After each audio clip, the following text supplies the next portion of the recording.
Hi, this is Evelyn Lopez. Welcome to another episode of Sustainability in Your Ear, the Earth911.com podcast.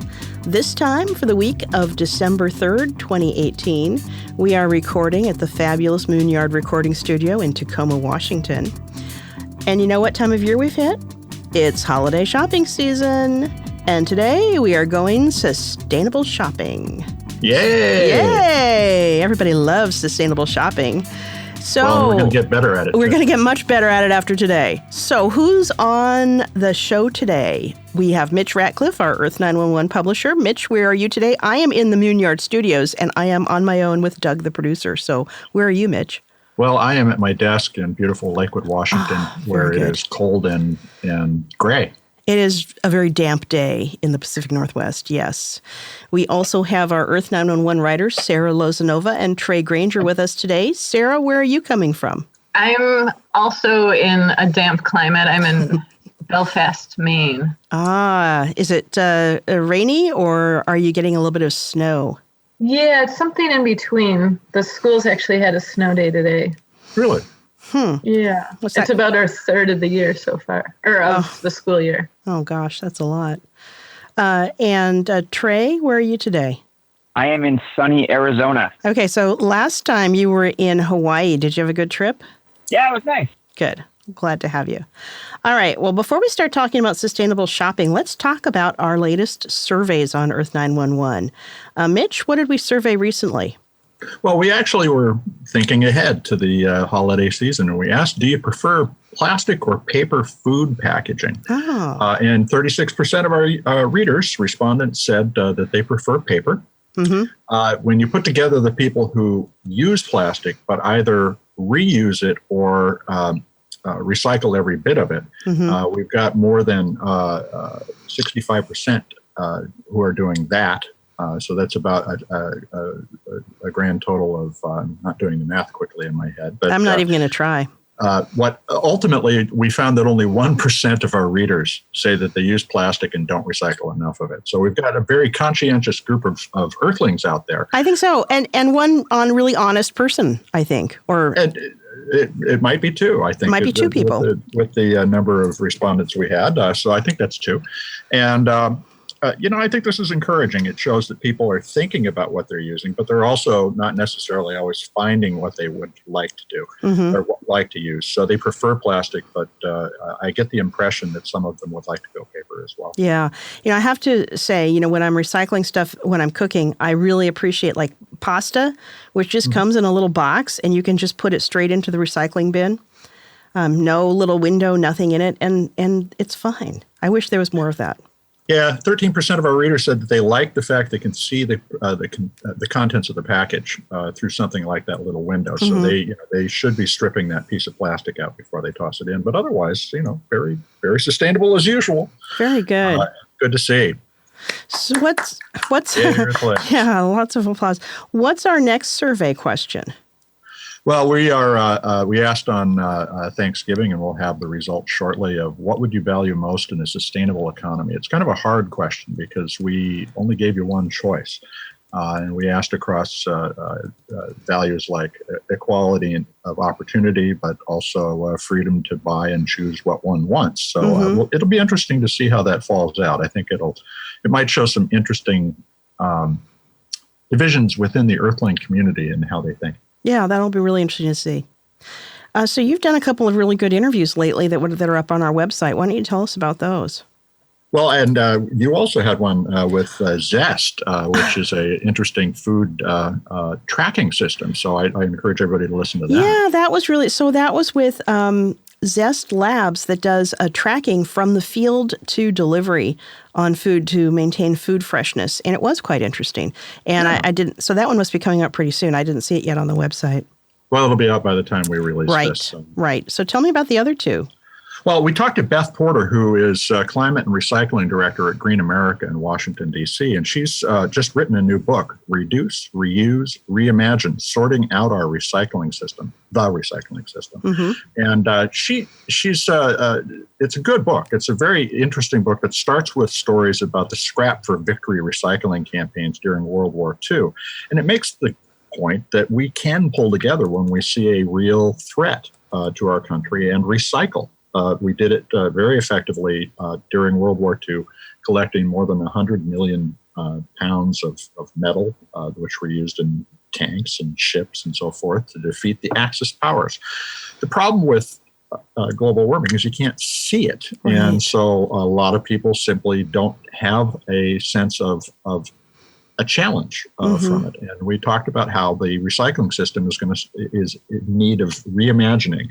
And the way that we invented our recycling system or evolved our recycling system from the waste management system in the 1990s produced what we call a single stream process. And she looks at various ways we might start to take that apart and recombine it in new ways. She's not saying we should abandon it or that it necessarily is even politically viable to abandon it now. But it's a really interesting conversation, and I think one of the best we've had. The other was with Leslie Field, PhD. She's a longtime technology executive who founded Earth911 and is working to prevent the retreat of ice in the Arctic. We also have them contributing now. Earth911 is doing a regular monthly state of the ice story for. Oh, that's really good. So we'll be publishing the first of those shortly before this podcast comes out. And Leslie has 54 patents in various areas and has now patented a technology she calls reflective sand, which is glass microbeads about 35 microns in size with a small white speck in the middle, and it reflects light. They want to use this on the surface of the Arctic to replace ice that has melted, and that will reflect back the sunlight into space, just like the ice would, cooling the planet and allowing the ice to start to take hold again. Now, these glass beads ultimately just sink to the bottom of the ocean and become just like sand in the bottom of the ocean. So the argument is that there's no pollution involved in this. And it's a very practical way of tackling a particular regional challenge we have at the pole of the planet. So she's great at explaining how this is impacting our lives, and I would encourage everybody to listen to it. I think that's great, and I'm really glad they're going to do a feature on ice issues and warming because, as you've said, it's kind of hard to get people to understand that this is a real immediate problem when it's sort of generalized and you may or may not be seeing the actual impacts in your life. So the more information, the better. And, to be honest, we don't have a lot of national leadership from the White House on this issue. In fact, quite the opposite. So the more information we can get out there, the better. Yeah, and we've lost 80% of the ice at the North Pole since 1979. It is absolutely time we do something. And there are a variety of experiments underway with lowering the planet's temperature. Hopefully we'll do it without polluting the planet more. Yeah, no kidding.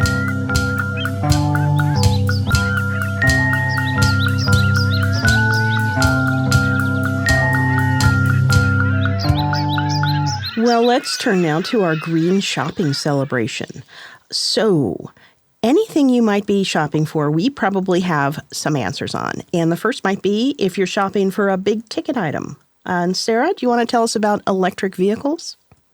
Yeah, there's a few important things to keep in mind when shopping for an electric vehicle. One would be how you're planning to use it. So basically, what kind of electric vehicle range you'll need for it to be a convenient transportation option. Mm-hmm. And slowly the ranges of electric vehicles are increasing. Well, I noticed that. I had friends who got the Nissan Leaf when it first came out, and it did about 70 miles between charges. And at the time I was working in Olympia, and I thought, well, it's about 35 miles from Tacoma to Olympia. I'm not sure I could take that risk of, getting to work and home again without charging up. Yeah, absolutely. And the 2019 Leaf is said to have a range of 150 miles. Wow, okay. So that is a pretty significant improvement. Mm-hmm. And the Chevy Bolt has a range of around 238 miles. I saw that in your story on the website, which I thought was really good. I thought that was really helpful information, especially the comparison chart. Yeah, I think it's nice to be able to see it in that format and to know which vehicles. Of course, the Tesla Model 3 has the highest range of the vehicles that were compared. And that one's kind range, but not necessarily the highest efficiency. Oh, is that right? No, and that's an important distinction because there's miles per kilowatt hour. So basically, how many miles a car can drive from a certain amount of power. And so you're right. It according to Clean Technica calculations, the Hyundai Ioniq was actually the highest. Mm-hmm.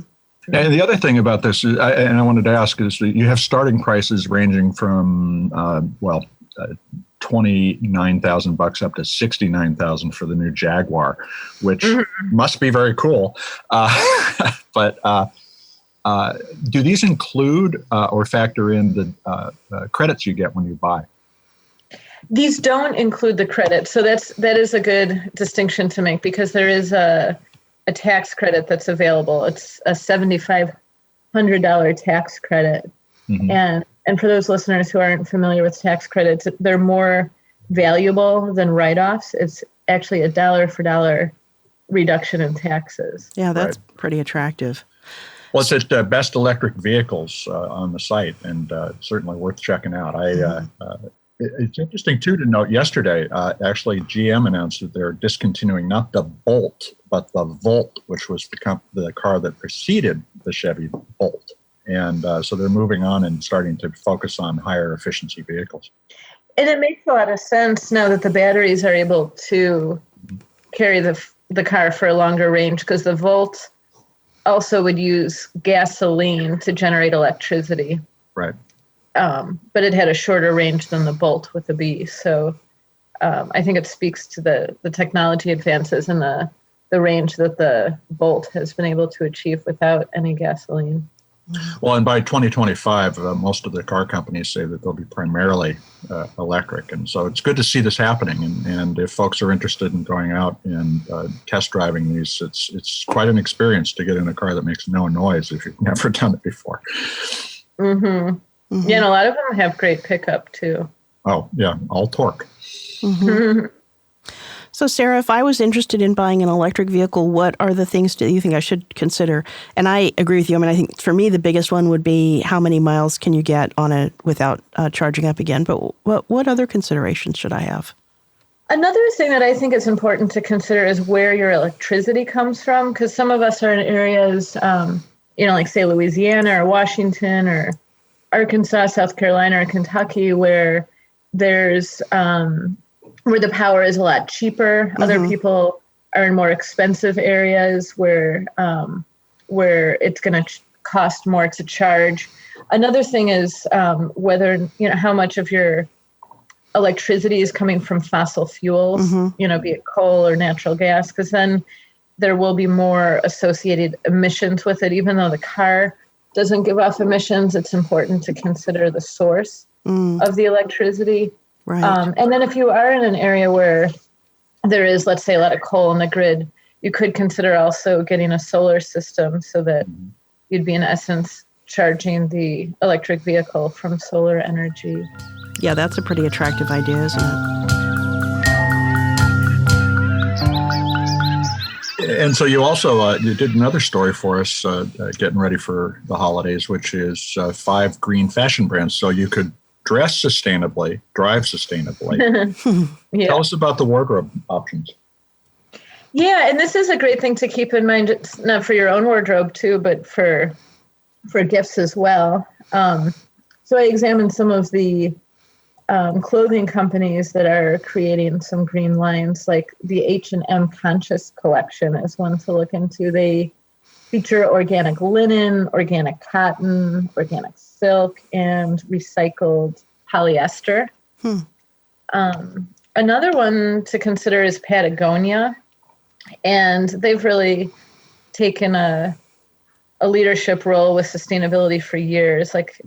They actually introduced the first polyester fleece jacket from recycled bottles back in 1993.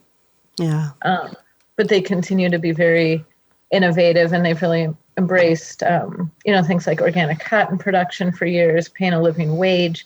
And now even sort of the disposable fashion concept, like they're encouraging people to wear their clothing until it's worn out and to repair or recycle it, things like that.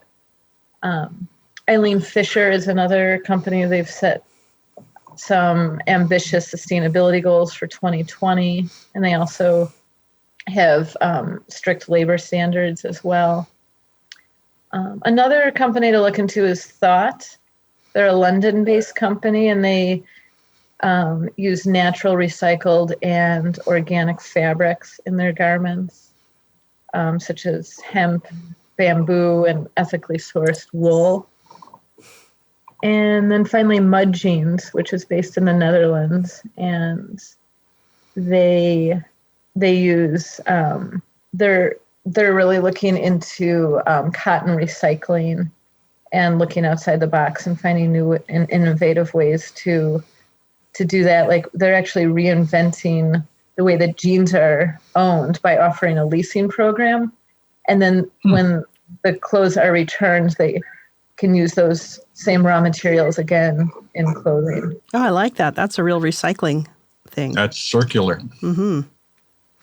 Yeah, it's difficult for companies to have recycling programs if there isn't some sort of structure in place. And so leasing is a way that companies can do that to get the raw materials back.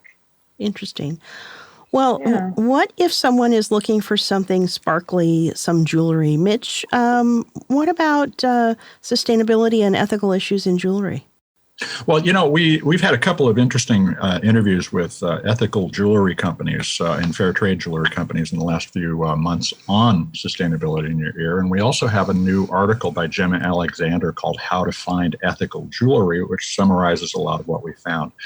So what's ethical jewelry? Well, first off, it may or may not be free of social and environmental impacts. Mm-hmm. There are a variety of organizations seeking to position themselves this way.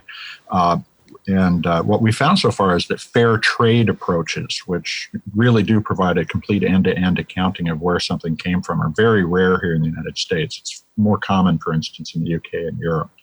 But you want to be able to pick something that you're going to put on your body that would really represent your values, not simply look good. And so when going out and shopping for jewelry, you should be looking at the source of the stones that you may be looking at. And most diamonds are still, unfortunately, coming from war zones and are purchased under very unfair labor conditions. So I would encourage you to be pretty much stay away from diamonds for purposes of social responsibility.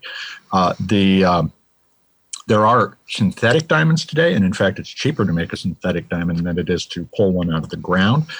They can look just as fine as a natural diamond. In fact, they're made essentially the same way. It's just we do it faster. So be careful about your diamonds and be responsible. For instance, we suggest talking to Brilliant Earth, which sources all of its natural diamonds from countries and in places and mines where people are committed to following labor law and environmental standards. And the next one is gemstones generally, rubies, sapphires, jade, things like that. Many of these materials come from countries that have had very poor labor standards in the past and are still only beginning to make progress. This is an area where we did talk with ethical metalsmiths about this, and they have made efforts to go out and source gemstones from responsible miners all over the world. We also suggest looking at gem fields, which is a source of rubies, emeralds, and amethysts, which are mined along United Nations Sustainable Development Goals guidelines. So there are a number of different options when looking for different types of stones than diamonds. And finally, metal itself. We tend to think of silver and gold, and particularly gold, as completely interchangeable stuff, but it does come from places that may or may not be environmentally responsible. And gold in particular requires the use of mercury in many older forms of mining, and so is a big source mercury pollution both to the environment and to the workers. So you want to look for the kinds of material that you would want to support, and that's where you can check out Fair Trade Gold, and you can also look in Latin America under Fair Mind. Both of these will give you clear provenance of the materials that they are selling you, so that you know that you're getting this from somebody who's actually earning their living from it in a sustainable and healthy way. Overall, and we would encourage people to do their own research on this as well, but you can find links to a Human Rights Watch report from 2018 that looked at 13 major jewelry brands, and absolutely none of them fulfilled all the criteria for responsible sourcing. Only Tiffany had made major steps in that direction. So there's a lot to learn about jewelry. It's not something we should take for granted. Good. Those are really excellent tips. Well, what if I'm doing some online shopping? Trey, do you have any guidance on online shopping and whether it's preferable to in-person shopping? Yeah, absolutely. Hopefully a lot of people have already been doing some of their online or some of their shopping in general on Black Friday and Cyber Monday. Right. But for those who are still considering those gifts for the holidays for your family, we actually have compiled some information about which is more green, either going to a store or shopping online. And there are several different factors you want to consider. The first is packaging. And I think a lot of people would assume that if you are buying things online, you're going to produce more packaging, because when you buy it at a store, you're just getting a piece of clothing or a computer. You're not getting a lot of the packaging that you would if it's getting sent to your house. But the thing to keep in mind is when that stuff is sent to a store, it has the same exact packaging that you would get at home. So it really is a push as far as which one produces more packaging waste. The good thing to keep in mind is a lot of these retailers do partner with recycling companies to recycle as much of the material in the store as possible. So if you know you don't have a good recycling program at home, that's something to consider, that the store probably is going to do a better job than you would in getting rid of that waste. The other thing to keep in mind is the resources used in the shopping experience. So for big box stores where a lot of people would shop if they are going to be going out, a lot of times they're trying to go as low price as possible in order to get more shoppers. The problem with that is they might be sourcing from more eco areas that are not going to be focused more on environmental practices. They might be going to more developing nations where there's not as much of a concern, like Mitch said, about mining and those sort of things. So online, you can be very selective. You can find out where your stuff is coming from, and it really does allow you to have more control over what you are buying and how green that product is. And the last one to be aware of is definitely transportation. The Department of Transportation says that shoppers drive an average of 14 miles round trip for a typical outing. Obviously, all of that is eliminated if you shop online. Right. All the trucks do have to come to your house. They're putting a whole bunch of products in the back of that truck, so it negates a lot of the footprint of them delivering packages to your house. So I definitely say, based on what I've seen, it's much more green for people to shop online than to shop in stores. Excellent. Yeah, I think the inventory waste that happens in the stores, particularly the giant stores that we have tended to go to in the past, is really a factor that no one takes into account, and that a lot of that ends up just being landfilled later on. So it's important to do that. The other thing, Trey, what do you think about shopping locally? How should you, if you're going to go out, what's the best way to do it? Yeah, I'm not sure if people are aware, but the Saturday after Thanksgiving, which just passed us, is Small Business Saturday. And so they actually encourage you. I think American Express is the sponsor. They encourage you to shop at local stores instead of going to big box chains. I would definitely encourage it. You can find a lot of still great deals, but it's going to be more local stuff that you can trust that it hasn't been shipped from who knows where, and you're going to get a support the local economy, definitely. Well, and Trey, there's another story that we just posted this about a week and a half ago, which is about how to reduce packaging waste in Amazon orders. This is something that Lauren Murphy wrote for us in mid-November. It turns out you can make a request to Amazon at cs-reply@amazon.com to request minimal plastic packaging in the order. Now, that's not just in the box and the packaging, but it's also a movement to have lower plastic use in all packaging. We reported this, and we've seen this happen here in the Northwest, where Amazon does actually reduce your packaging. I've done this, and Lauren had done it as well as part of her research. But we've also heard after publishing the story from some people that Amazon responds in other parts of the country saying, we're already pretty green and you're just going to have to live with what you've got. So it appears they're not really done rolling out this low plastic packaging program, but they are certainly soliciting feedback from people. So if you want to make a difference, we have a template that you can use in the article to send us email. So it's real easy to do, and let's all get together and send Amazon a message that they need to be more efficient with their packaging. Yeah, that's a great idea. Great article, too. Well, what if you want to use your gift giving to give or get a vacation? Trey, did you have some information on a skiing vacation? Yeah, this is actually a great article that was on the site a couple weeks ago by Gemma Alexander talking about how to be a greener skier. And the one that's definitely relevant for our topic today on green shopping is the idea of if you are buying clothes or ski equipment for your loved ones, there are some great sources you can use to take advantage of that. So there are a few great sustainable gear companies. Protect Our Winters. It's a nonprofit of snow sports enthusiasts that has identified 6 of the most sustainable outerwear brands, something I would encourage people to check out. Yeah. There's also Capita, which is the world's first zero-emissions, 100% hydro-powered snowboard factory in Austria. So that's some great, if you're looking for a new board, something to consider there.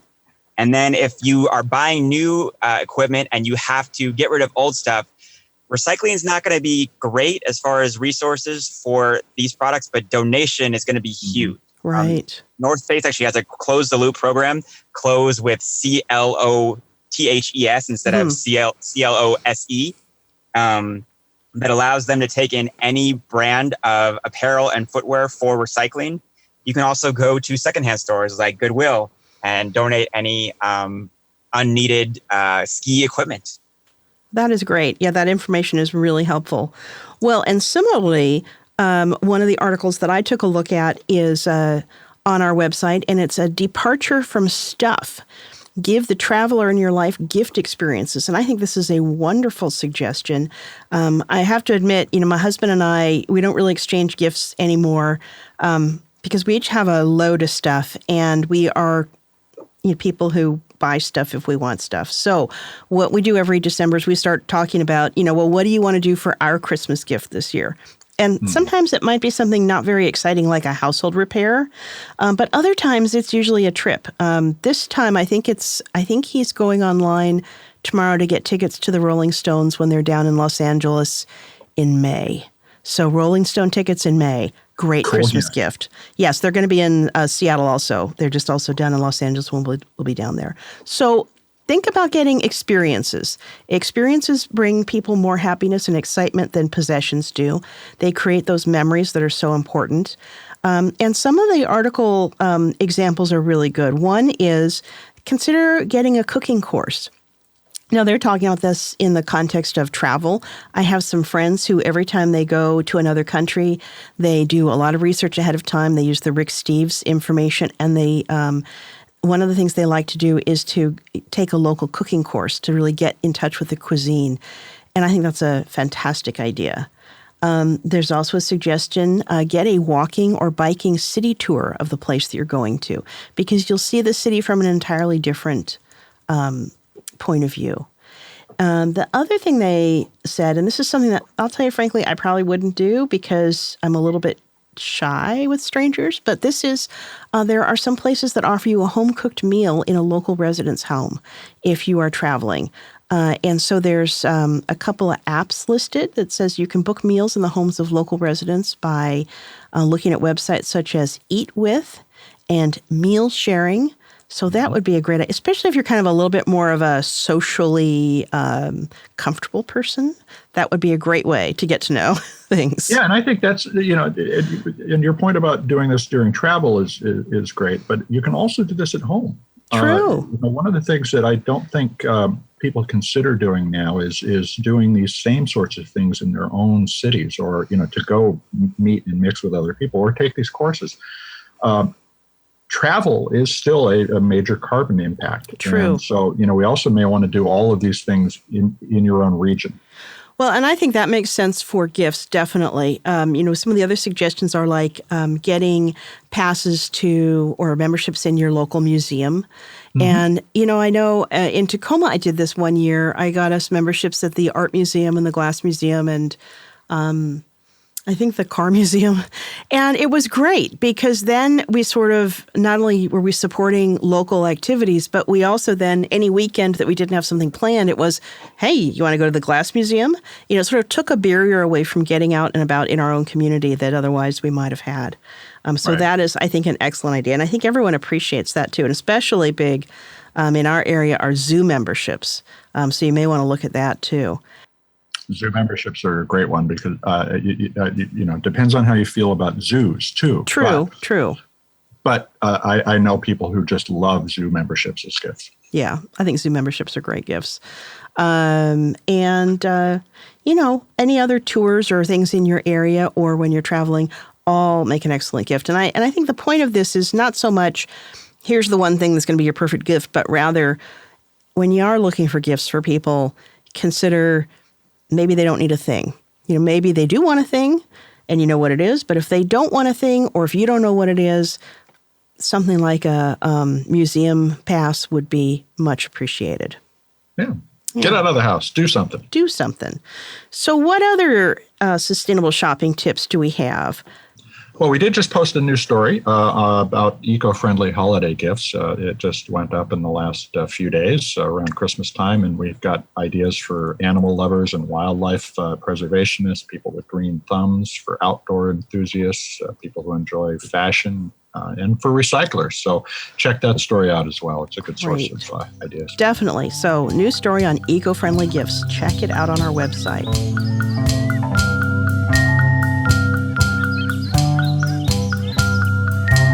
Well, and that brings us to Earthling questions.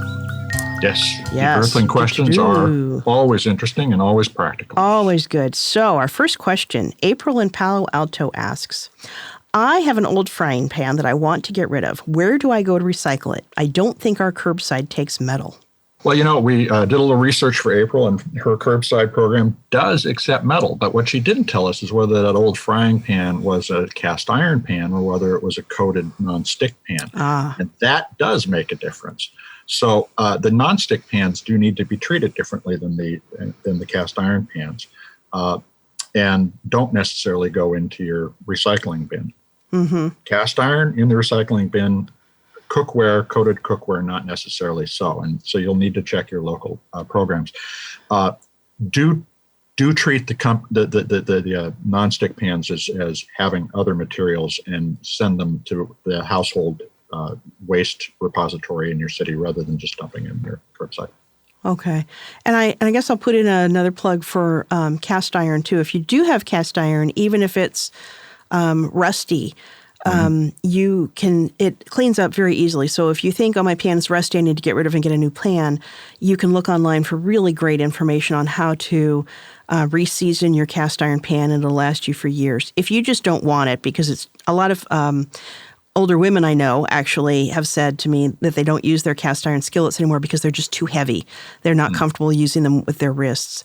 And in that case, honestly, Goodwill sells those things out the minute they come in the door. So it isn't necessary to recycle these. You can donate them. Yeah, they're highly collectible and they're highly sought after. I myself buy them every time I see them, and then I, force them onto my friends. So because I love them so much. You could make a suit of armor with them if you wanted to. You could totally make anything out of them. You can make a battleship out of them. So our second question, this one I think is particularly good. Connor in British Columbia asks, I would like to know if you recycle lithium-ion batteries. My Nintendo 3DS battery has bulged. And I'm looking at getting it recycled while getting a replacement. My main concern at the moment is, can I send this to you so that it can be recycled properly? Well, a lot of people think that Earth911 actually does recycling. We are a recycling database, and that's a great place to look for the answer to the problem. And in fact, there are some locations in British Columbia in our database, even though it doesn't really cover Canada, that you can go to. Trey, tell us about lithium-ion batteries generally, and then let's talk about that bulge. Yeah, so first off, a disclaimer, this is going to be U.S. information. So for our Canadian audience, I'm not sure how relevant it's going to be. The Department of Transportation actually has restrictions in the U.S. that you need to specially package lithium batteries because they can explode if they're not protected when they are sent in the mail or on a plane. So be sure, Call to Recycle, which is a national program in the U.S. I believe they also are covering Canada now as well. They have procedures in place. They partner with a lot of retailers. They're a great program to use for any sort of rechargeable batteries, including lithium ion. That's tough to say. It's a tongue twister. I would definitely encourage Call to Recycle. Now, and the bulge, Connor, that is dangerous. Yeah. You need to be aware of the fact that when you compress that, and that can accidentally happen in shipping and at the recycling center, it can explode. It could also explode in your hand. So you want to stop using that immediately. And when sending it through to recycling, it needs to be handled carefully because it is actually a potentially dangerous item at this point. All lithium-ion batteries can explode if compressed, but this one, because of the damage to it, is already inclined to explode, so to speak. So that's a particularly dangerous item, and you want to take it to your household hazardous waste facility to be properly handled. Yeah, that bulge does not sound good. That definitely it seems like an urgent recycling issue. Get it out of your house. Absolutely. Yeah. So that's the answer to this week's Earthling questions. Wow, excellent questions as always. So that's about it for sustainable shopping this week. If you have questions or anything you want to suggest, send us an email at feedback@earth911.com. And you can listen to us on iTunes, SoundCloud, Spreaker, iHeartRadio, YouTube, and of course at our very, very interesting earth911.com website. And we'll see Always interesting. Always interesting. New stuff every day. And we'll see you next time. Take care, everybody.